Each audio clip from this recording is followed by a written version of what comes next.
وَلَقَدْ يَسَّرْنَا الْقُرْآنَ لِلذِّكْرِ فَهَلْ مِن مُّدَّكِرٍ. الحمد لله وكفى وسلام على عباده الذين اصطفى أما بعد أعوذ بالله من الشيطان الرجيم بسم الله الرحمن الرحيم اللهم صل على سيدنا محمد وعلى آله وصحبه وسلم. My honorable elder and younger, my dear brother and sister, Assalamu alaikum wa rahmatullahi wa barakatuhu. Today our topic is status of men and women in Islam. The rapidly growing prowess of men over his environments and in consequence his increasing influence, or truly speaking his interference with life, is making him more and more impatient with social norms. Not to speak of religious bonds, for the same reason, man is getting impoverished to authority, even of the most benign and benevolent type. Quran Majid has warned of this tendency in men. Kalla innal insana la yatgha an ra'ahu istaghna. No, indeed, man does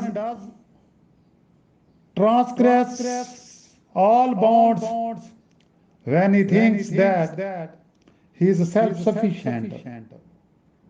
To be or not to be is no more the question before man. He wants to be all in all, free from all the so-called shackles, but little does he realize that by believing and behaving in this manner, he is making a slave of himself of the most wretched description. The resulting chaos and confusion are becoming more and more confounded. The present situation calls for serious thought and immediate as well as effective action on the part of world leaders, taking first things first. We may speak of life and its purpose. Life's first dabo is in one's person, and then the home. The first inmates of the home are the husband and wife. The purpose of family life is peace and tranquility. The same can be kept by mutual understanding of the respective position of the life partners who have been joined together in the name of Allah. The contract between the two is sacred and of great religious significance. Role of husband and wife in Islam. Men and women are husband and wife have different roles to play by virtue of their respective qualities. They are not to compete but to complement each other in the fulfillment of the purpose of life. Dutiful worship of Allah, such devotion in its perfect manner is possible after marriage. A single person is only half of the family equation. It is therefore of fundamental importance that men and women should seek union as husband and wife through the bond of marriage and not otherwise. They should be well aware of their duties to each, befitting their status according to their qualities.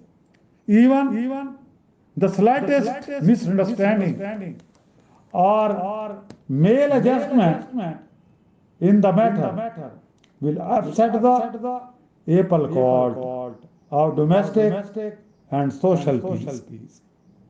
Men and women have certain qualities in common, being from the same straw but not in equal measure. The quantitative indifference is made up through higher qualitative allowance in each. The deficiency of equality is leveled by higher proficiency in the same in the other partner. Men have certain specific qualities for out of the common pool. In a larger measure, namely initiative, chivalry, strength, which make him to go forward, bear the brunt of life, look after the home. As a whole, man is thus have the active force in life. A woman possesses certain other qualities from out of the common pool, which make her keep the house as a heaven of refuge, namely patience, perseverance, forbearance, devotion, loyalty, love and charge. A woman is a passive force in life. This equitable allocation of human qualities between the two make life a success. Any disturbance in this delicate balance or usurpation of function by one or other is obviously not in the best interest of the life partners, the husband and wife, the home being the primary unit of human society. If we can through imbalance approach is a social risk and a real danger to society. The result we are today looking in the Europe, their family system has been in disturbance. No, we should think as a Muslim to establish this family system strong. Inshallah, in this respect, Quranic concept further will be described on the other lecture. Wa akhiru da'wana anil hamdulillahi rabbil alamin.